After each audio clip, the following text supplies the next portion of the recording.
Hello, maayong adlaw mga kaigsunan. Welcome to God's Mission TV. Na ako diri sa kabugnaw nga dapit. Karaan nga pantalan. Kini nga pantalan karaan kaayo. I think since 1980s pa. 1960s. Anyway,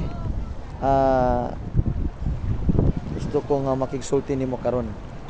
Ikaw nga ganahan maminaw karon, tiwasa sa ni o nya i-share ni makaigsunan. Posible nga makatabang nimo, makatabang kunis sa uban nato nga mga kaigsuonan. Tinuod man nga kitang tanan nakalalain tag mga suliran sa kinabuhi. Nakalalain po tag pangandoy, nakalalain ta og mga damgos kinabuhi. Pero makaigsunan na side by ikaw nga nataw tas kalibutan nga dunay disenyo ang Ginoo. Duna say sagradong tuyo og plano. Dili sa lagma og dili aksidente nganong nabuhi ka. Inumdumini nga nag-exist pa ka karon, buhi pa ka karon kay ang Ginoo na say tuyo, no? Ang Ginoo naa say plano. Kung ikaw karon naa ka sa kabug-at, naa ka sa kahimtang nga naglibog ka, siguro usay ang tawo mingon nga urag di naman tay ko importante, wala man siro'y nagmahal nako. Apan gut ko nga mo-remind nimo karon og dapat nimo ning tuan, dapat nimo ning ibutang sa imong kasing-kasing nga ang Dios nahigugma nimo. Walay gipili sa Dios nato. Kitang tanan gimahal ta pag-ayo sa Ginoo. Kitang tanan makaigsunan na ay disenyo ang Ginoo nga nindot kaayo. Busa nga ako mingon kanimo nga ayaw palupig sa imong negatibong hunahuna. Ayaw papildi sa negatibo nimong hunahuna. Kay mo nay mo patay nimo, mo nay mo kawat sa imong kaugmaon, mo nay mo lumos sa imong kaugmaon. Muna ako'y musulti nimo, sumala sa pulong sa Dios. Tuoy ang pulong sa Ginoo. Nga kitang tanan gimahal o gipangga ta sa Dios.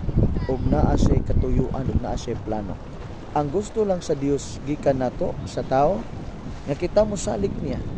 Nga kita mo surrender ta sa Dios. Atong i-recognize ang ownership sa Ginoo sa atong kinabuhi. Nga kining tanan gikan sa Ginoo og iyan is Ginoo. Ang kabubuton sa Dios sa tao, nga ang tao mo tawag sa Dios, nga ang tao mo salig sa Dios, nga ang tao mo ila sa Dios. Ang tao makaigsunan na pakyas ta tungod kay usay ang atong paminaw kaya nato. Usay ang tao unahuna niya, usay siya nay mahimong nagbuot. Nga at the end of the day frustrated ra gyapon, nagbasol ra gyapon, problematic ra gyapon. Apan makaigsunan ako mayon nimo. Tinuod man natay mga kapakyasan, natay kakulangon, natay kaluyahon.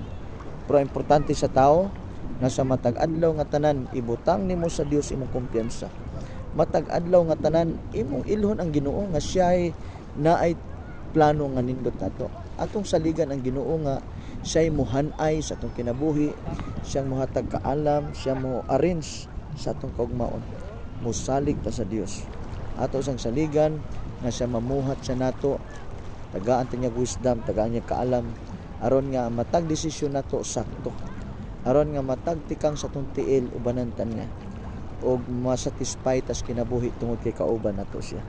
Basta makaigsunan ako moyon kanimo, gimahal kas Ginoo, palangga kay kas Ginoo, wa pa siya nahuman nimo.